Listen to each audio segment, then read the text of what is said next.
Good morning, everybody. Welcome to this session this morning in relation to the Italian market. My name is Tirabassi, Senior Partner of Ficom Leisure.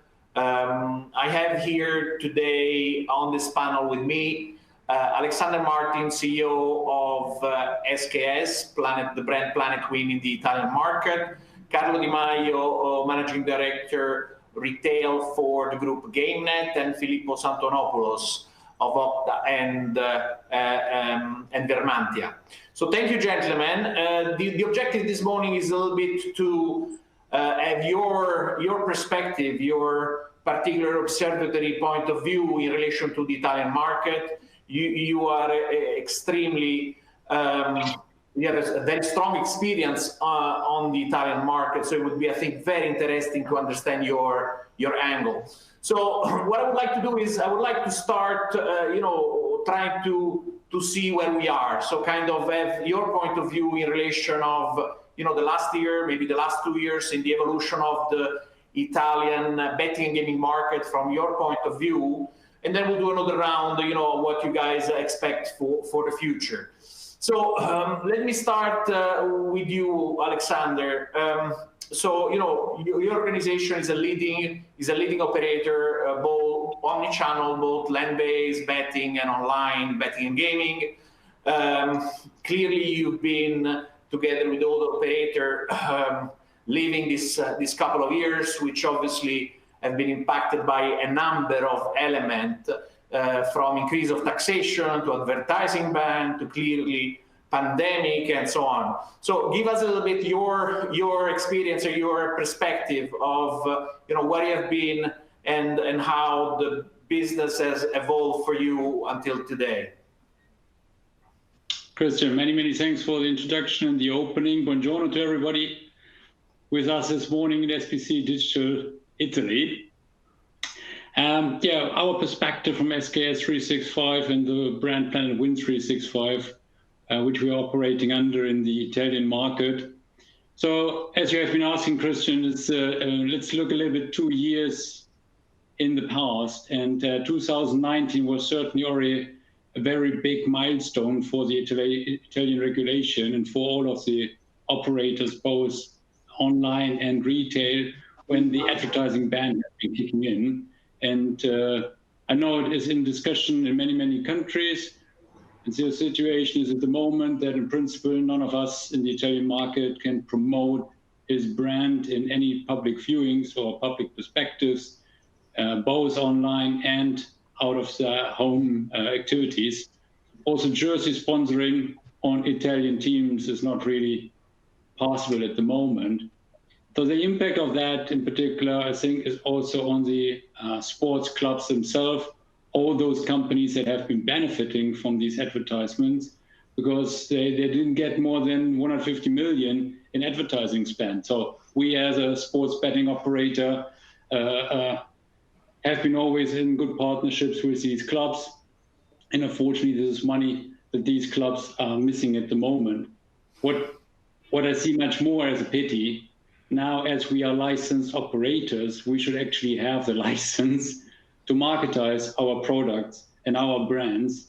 And we should be aware that one of the key elements of a regulator and responsible gambling is actually to channel customers to regulated operators that are fulfilling all the laws and regulations to secure that players can play with us in a safe manner in a long-lasting time. Unfortunately, with the advertising ban, there's actually an absence that leads to disinformation or disorientation of some customers and bring the difficulty of understanding what is really legal and what is not. So there are some areas within the internet in particular where you cannot understand as a customer which are the licensed operators and which are not the licensed ones. So certainly it's not in the benefit of the consumers, and I doubt it is also in the interest of the regulators, so that it's not only with those that have the licenses in place. So that was 2019, certainly was a big impact on the Italian market. And when we look into 2020, the year started quite nicely. No? January, February, as a sportsbook operator, we had flourishing numbers and the business was growing, then Italy was unfortunately one of those countries that have been impacted first by the COVID-19 pandemic when it was happening in the north. And we were seeing already quite soon when we had to close some of the shops that we have to take some urgent measures. So we were starting on ourselves with sanitization and cleaning and all these kind of things. And that was then unfortunately spreading not only through Italy, but all over Europe. And all of us as sports betting operators, but the retail sector in more general, is that with the COVID-19 wave 1, the closure was really impactful. The closure in wave 1 was such kind of impactful in particular because we were seeing for many, many weeks that a lot of sports events have been canceled or have been paused, and we were actually on break, and that were 20% of the year. So significant time, major sports events didn't happen. And if we look through the whole year with wave 2, which is still ongoing, we see 40% of the year that the shops were actually closed. Nevertheless, as an omni-channel operator, we were investing in COVID-19, not only on the online sector, but also in particular on the retail sector, because we brought in a lot of innovations to secure when the shops would be reopening after the first lockdown, to be in very good position, not only from a safety perspective, but also from an entertainment and customer experience perspective. And so we did quite successfully the reopening after the wave 1, and we're benefiting as all the operators dramatically from the increase in the online operation. While the online operation was growing and has been quite significant, if we look back for the overall market, what was available online couldn't compensate completely for the losses on the retail side. Of course. And as an omni-channel operator, we all operate 2 legs, one the retail, one the online, and we still have the whole costs from the retail sector as a burden, but nevertheless, that's something we are continuously investing in and are benefiting from. So the big winner in 2020 was certainly the online sector. It also has been, in particular for us, the gambling sector. So slots, casino, poker, esports have been coming from a small niche to a little bigger niche. And so that was growing. But if we look on Italy itself, it was not only the sports betting operators like we are, all gambling operators, in particular AWPs, VLTs, have been impacted significantly in the last year. So therefore, the GGR and the operations and the profits of all gambling operators have been declining significantly, and not only has been declining in the profits of the operators, it also meant losses on the taxes for the state. Unfortunately, one of the state measures, besides the lockdown, as you all know, in Italy, the state turned around and said, we're going to add 0.5% turnover taxes to everything in the Italian market, which is a significant increase because normally we are paying 20-25% GGR taxes on sports betting, depending on the channel, retail or online. The 0.5% increase on turnover is therefore an increase depending on the GGR, very high and significantly. So the costs associated to that are quite impactful. Yeah. While other industries in Italy have been receiving benefits and have given special support to the employees or loans, we as an industry were one of the first ones getting closed and the last ones reopened after wave 1. And now in wave 2, while restaurants and other things are reopened, our betting shops are still closed, and we don't know what's actually the status of the reopening. Hopefully it's going to be mid of March as planned. But the tax increase is certainly not in favor, and a little bit paradox to bring on an additional burden to an industry that is heavily impacted by the lockdown and then getting an additional tax on it. Beside all these numbers, we also should be sure it's not only about numbers, but it's also people. There are thousands of people working in Italy in the retail sector. being typically active in the shops, doesn't mean sports betting shops or gambling halls, and they're not as active anymore. They're seeing months of lockdown, and they cannot serve their purpose, they can't serve their customers, they're not in direct contact. So what we were doing, we from our side took all these kind of virtual technology elements, like we are doing it as of today at the moment, to be in constant communication with all the retail people, that they are being part of the organization. Plus, we are offering dedicated training that, and in particular, goes beyond their normal activities, so that they can extend their bandwidth and their knowledge, and keep be really busy and being part of the company. So, a little bit in a nutshell, 2020. A lot of obstacles. We managed quite successfully at SK365. We have been having a good year overall, given the COVID-19 situation. Sure. And we were doing good. Perfect. Thank you, Alexander, for this. Filippos, you are a veteran in the Italian market in relation to B2B provider. What is your analysis of past year? What you've seen as a trend of the market, or from your point of view?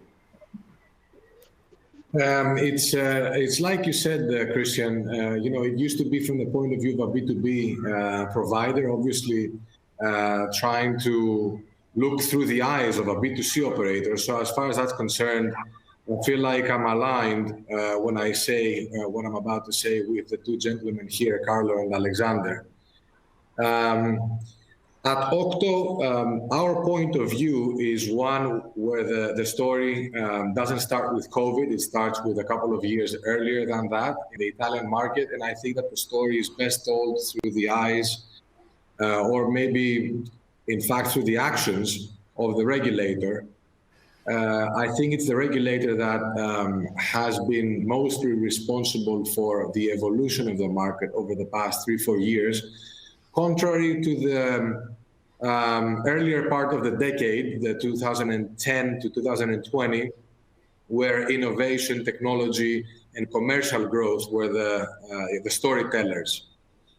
And I think that, in the way we see things in the Italian market, we have to consider what were the drivers of the regulator before the pandemic, and which of these drivers continue despite the pandemic.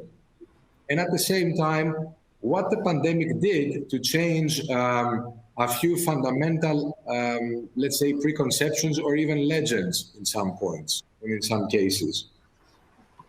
So for us, we are in the financial technology space as OKTO. We are a fintech, we are a payment provider, but in fact, we operate a wallet. So we think that the regulator at some point does have an issue with two things.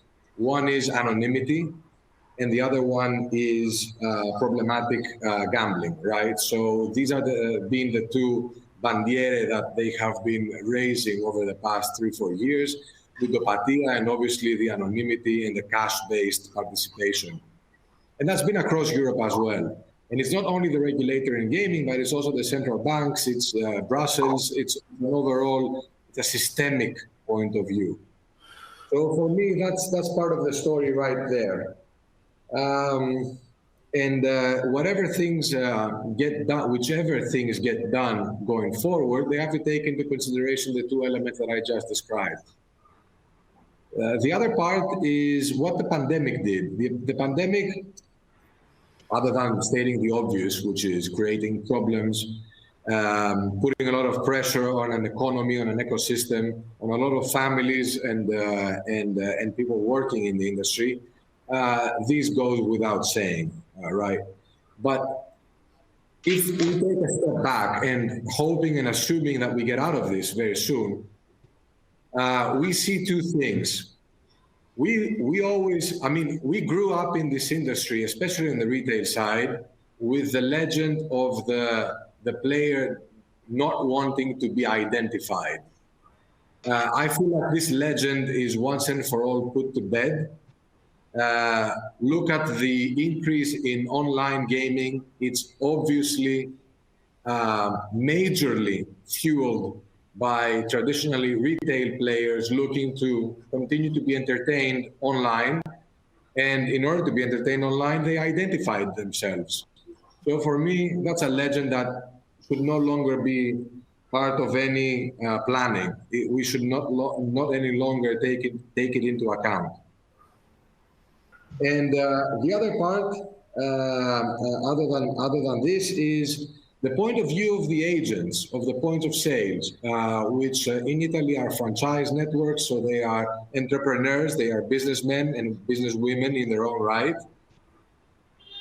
Although omni-channel advertising has taken place for operators, and acquiring a user for the online has always been cheaper and easier and more efficient on the retail, we've always thought that the agent has fundamentally an issue and a fundamental fear of losing his or her clientele to the online. Well, the pandemic did just that. The pandemic took the clientele and moved it online. So for me, the other thing that completely goes away in terms of planning for the future is the fear of the agents, of the retail networks, of trying to ring fence their clientele inside the gaming shop. That's no longer the case. It's impossible. It's unrealistic. It's no longer reality. No longer part of life. So what do retailers do now going forward? And what do operators and what do we all do now that we know almost for a fact that our clientele is willing to identify itself? And so, saying all this brings me back to the question of the title today, Christian. The recovery, retreat, or restart. For me, it's definitely a restart. I mentioned on my LinkedIn when I was, let's say, advertising this panel that, seeing Carlo, seeing Alexander, seeing you, Christian, dynamic people inside dynamic organizations, obviously retreat would not be the case, right? There's no doubt that anybody would back down. But for me, it's all about recovery. It's about seeing things differently, and it's about restarting. It's about working with the operator. It's about identifying the player. It's about removing cash from the shop. It's about putting in technologies like wallets that embed responsible gaming and are not free to play like debit or credit cards. So for me, these are the trends that need to be looked into. And of course, in all of that I just said, the retail network is a much more natural ally to the omni-channel approach of operators, more today than ever before. Thank you, Filippos. This is actually very interesting in relation to the franchisees or the agent networks, which are somehow in the front line. That's something also that probably Carlo will touch. So, Carlo, your group clearly, is a large integrated group that has been the first one really consolidating the industry in the Italian market. So, from your point of view on the retail betting angle, what has been your experience and your analysis of the past, let's say, couple of years up to the moment we're living now? Yeah, hi. It's been a quite interesting couple of years for us as well. Gamenet, actually, in the last 3 years, has trying to, let's say, consolidate the market, acquiring Goalbet at the time, 2018. So we have a huge presence on the territory with 1,700 shops. As Alexander was mentioning, we started in 2019 with the advertisement ban, which in a sense, as we've experienced, has impacted mostly the pure online operators, where they've seen a bit of a decrease on figures year on year. In our case, having a huge presence on the territory actually has in a way give us a little bit of an advantage, also because we have pushed very hard on a multi-channel capability that we have in our shops. So we do tend to give the opportunity for the customer in retail also to register online account, to top up and go home and give them a similar experience to our into our retail shops. I mean, so the ban is giving a bit of a change in how to approach on brand awareness, and for many firms we've seen perimeter board in the stadium being covered with bookmakers or gaming companies, and now everything has changed, even though there's certain companies as, let's say, reinvented themselves and kept advertising with other shapes or forms in the stadiums. 2019 was quite positive in a way. We had a single-digit growth compared to the previous year, and 2020 started pretty well with a 10% increase actually January and February compared to the previous year. So we were really looking forward for a very interesting year in terms of staking levels.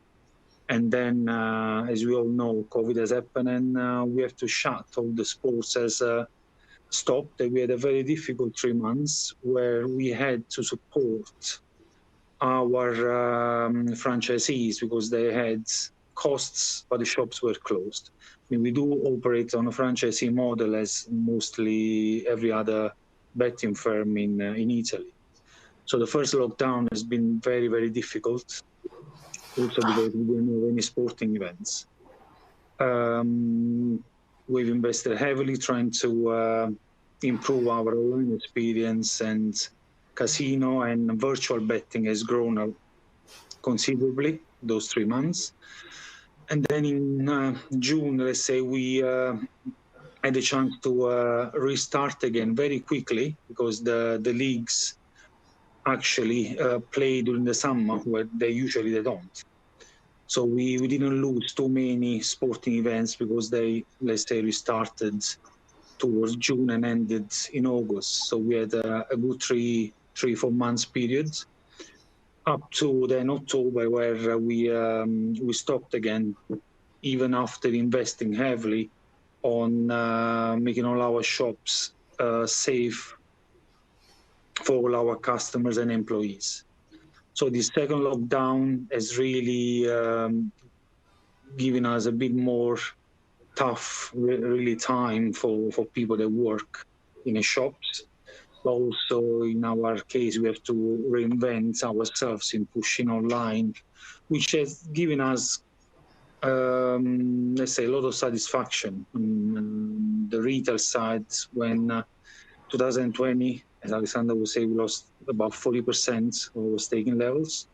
But online has recovered quite a bit. Actually, we are doing double in terms of stakes of what we used to do the previous year.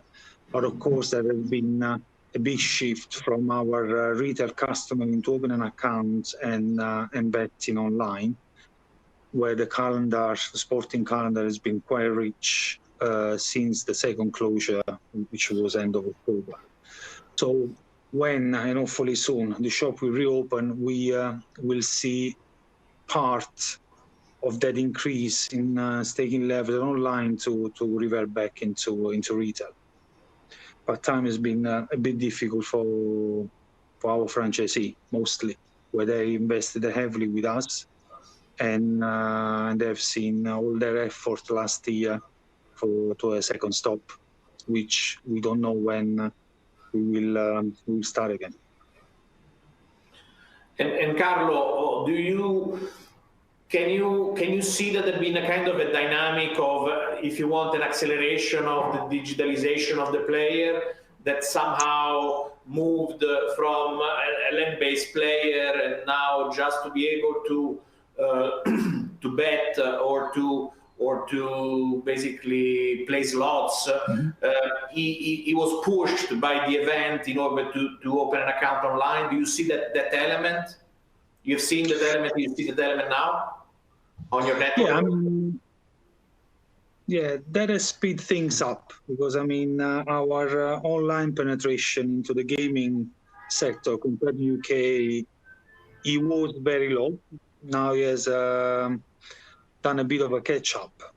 So customers now, they're more aware of our digital offer through mobile specifically, which has increased mostly as a channel. So that's speed things up, and also company have invested heavily in the last year to improve user experience into new products, and also to convert, at least in our case, customers from a sports betting product into casino. So we are giving a wider offer to the customer, where in retail is really limited in Italy to sports betting, horse racing, virtual, and a bit of course, gaming machine, where into the casino, online casino, they have a much greater experience, our customers, and also a wider choice of products. And we have bingo, we have poker, so customers are also accustomed to new products, and we have managed to do a bit of cross-sell in that sense. Of course. Thank you, Carlo. So let's now move to what we expect for this year, 2021, and maybe beyond. Clearly, in Italy, there is not clarity of when the lockdown or the shop closure will be lifted. We kind of all living, trying to understanding and interpreting the decision based on the level of cases, of COVID-19 cases, which obviously will be the base for any decision. Clearly, what we can see is that the sport industry has found a way to generate event, which was not the case on the first lockdown. So this definitely helped, not just soccer, but also tennis and some other sport. So clearly there are events on which that can be used as betting event. From our point of view, as an M&E boutique, what we've seen is an acceleration of the consolidation, which was already happening. So in terms of company wanted to become bigger, more and more omnichannel, more and more covering all the product. So we see basically integration horizontally, betting company acquiring a gaming hall or bingo and so on, and clearly all the company trying to intensify their digital portion of the business, especially the one with a strong brand, like basically you gentlemen, that can leverage on a brand even without a strong advertising push. So Alexander, what your company expect in 2021 and beyond? We're going to have like possibly big event like European Cup, maybe Olympic Games, who knows? And we all hope that we're going to see the effect of the vaccination. So that's basically the turning point for going back to normality. So Alexander, what's your view on that? Christian, yeah, thanks for asking, and it goes along what Carlo was already saying. I foresee that, and that's on a short-term basis, and it's an urgent topic that the shops will be opening again in Italy. I don't believe it comes in one shot across the entire nation. It will be coming back certainly in regions again. So as we're seeing it after the wave one, and also nowadays in other countries with the releases happening, then getting back to the normal, and the application of the vaccine getting on a broader scale. That certainly will be a big lever coming back to the new normal. And hopefully then these numbers, the reduced numbers of infections will be staying on that level. It will be not going up again. Nevertheless, we have been prepared, just that the pandemic will be happening in waves again. I think in a risk appropriate manner, we should be on a good side just in case it will be going in waves. We don't know for sure, but it could be happening potentially. In the mid run and the long run, I'm hoping that all the operators, authorities, and the police, and Christian, to the fact that you were saying there's a consolidation in the market, and the conversation between the authorities and the regulated and big operators are going quite well, we will find a stage to review back again to the measures that have been put in place with the marketing ban or the turnover taxes, to requalify them and to come to better measures to secure that there is really a responsible gambling in place that follows all the ethics and professionalism that we as operator, long-standing operators, we are doing all the time. So our communication is always focused on pure entertainment and responsible gaming in general.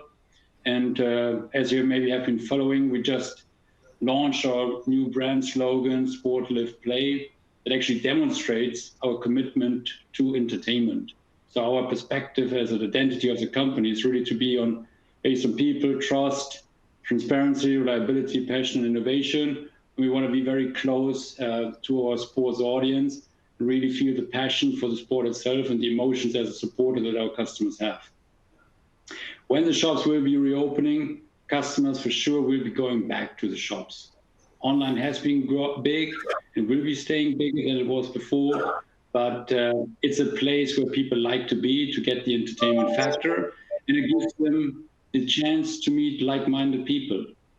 And I believe even at the beginning, certainly people will be feeling unsafe to go back to the new normal, but just having been at home for such a long period of time in a lockdown, people would like to go out.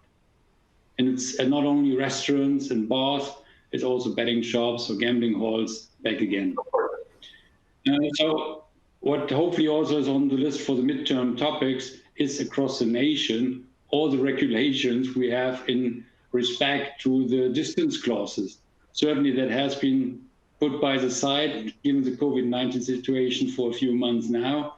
But as we all know, there are very local regulations in terms of sensitive points, 300, 500 meters, all these quite of questions makes it quite complicated to identify the right places for shops and where shops can maybe to continue actually. And then for the course of the year or the next year, we have to see with the government in place, what will be the foundations or criteria for any kind of new tenders that are coming up, the reorganization of the gaming markets, the consolidation that is happening, harmonization of local regulations.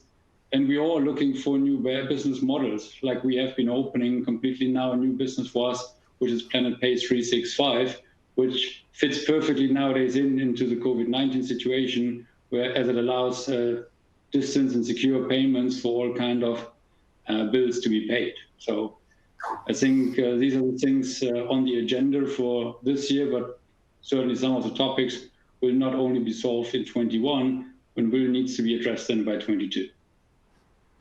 Thank you, Alexander. Yes, clearly, the clarity of the framework, the regulatory framework, it's something extremely important. Also, from our point of view, we deal with investors, so we are in a situation where we have different layer of uncertainty. A part of the clear uncertainty related to COVID, so to closure. There is also underneath still a regulatory environment which has not been rationalized yet. So we are basically in an extension of license instead, on a concession base, which should have 9 years in front, which would give the clarity to an investor in order to manage the use of resources. So Filippos, from your point of view, threats and opportunity you see for 2021 and beyond? Look, I echo a little bit what Alexander said. I liked his focus on entertainment and also on our anticipation of the general, not only players, but also the population's reaction to the post-COVID era of returning to what makes us, everybody, us and players, makes us happy. Gaming is a form of entertainment. We are all a big believer of that. And so I do think that participation also on a physical level, so a retail level, is going to return. It might shift a little bit. It's without a doubt that the pandemic is going to leave a scar mark, on the face of the industry, but it will return, no doubt. And so I think that because we all believe it will return, that's where it all starts. In order to answer what you asked, Christian, which is what's next? What are the trends? What do we do to prepare for people coming back to play with us? Coming back to play with our technologies? Do we become more automated? Do we become ever more autonomous in gameplay? Do we trust ever more the adoption by players of digital features, even in a physical shop? Do we now believe that the omni-channel player is absolutely the core? This is the core demographic of what we face, and not the in-between or even the fringe.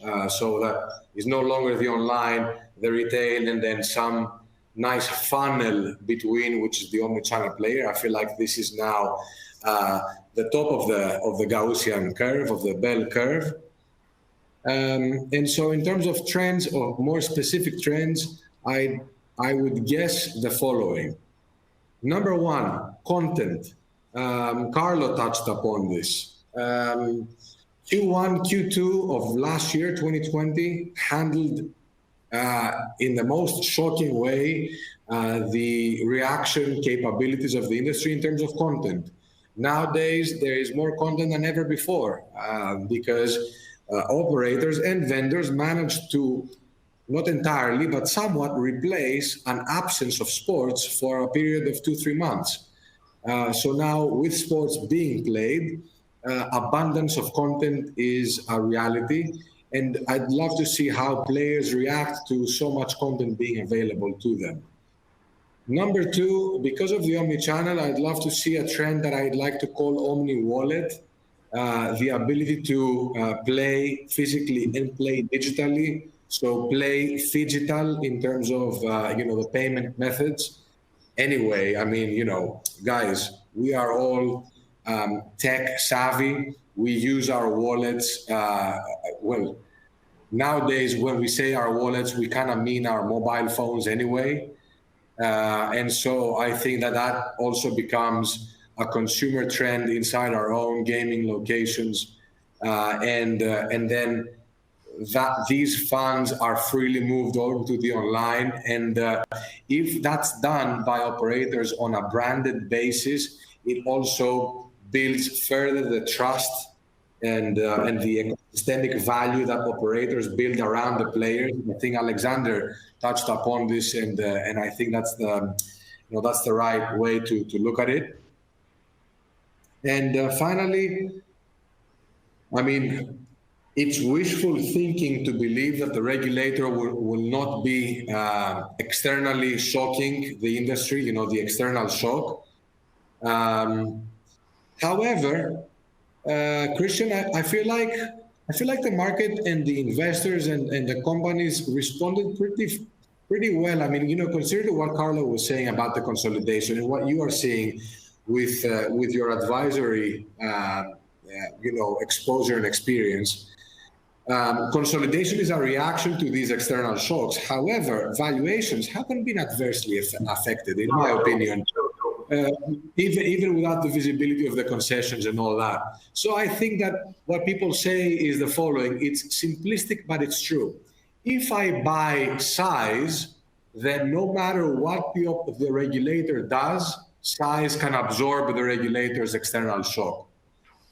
That doesn't bode very well. Is it bide or bode? I feel like it's bide very well for smaller operators and perhaps even smaller vendors. So, I'd love to say something positive there, but I feel like it's unrealistic. I feel like what I should say is that size will continue to matter going forward. And any exposure to smaller size in Italy and abroad, but specifically in Italy, is not a good, it's not a good indicator of health. Totally agree on that, Filippos. Totally agree. Carlo, talking about the consolidator. So, what's your view? Opportunity trend that you see for 2021 and beyond? I mean, when we be allowed to open, what's going to be on top of our mind is the customers and the staff safety, considering the pandemic and being responsible, and then give them even more than before. I mean, we have our customer to our heart and trying to give them the best experience as possible. Going forward, I think there will be also more automation into our shops. We have invested heavily in the last few years, and we will continue because customers do tend now to do more self-service than before, and also to try and agree with the regulator to give our customers a proper omni-channel experience, because at the moment we still have quite a few restrictions on what customer can do in the shops compared to UK, which they have dominated in the last few years the omni-channel experience that they've done quite well. And our customers do tend to register online, but it would be great to give them extra features for give them exactly the same experience. Because at the end, retail and digital goes hand in hand. So I'm quite positive. I mean, in the sense that we will restart even stronger than before, and it's really a matter of not being too long the restart for our shops. Perfect. Gentlemen, thank you very much for your contribution today. Thank you, Carlo. Thank you, Alexander. Thank you, Filippos. Thanks to SBC for this session. Thank you very much. Goodbye. Bye. Bye-bye. Thank you. Okay, I think they're going to cut us here. So thank you.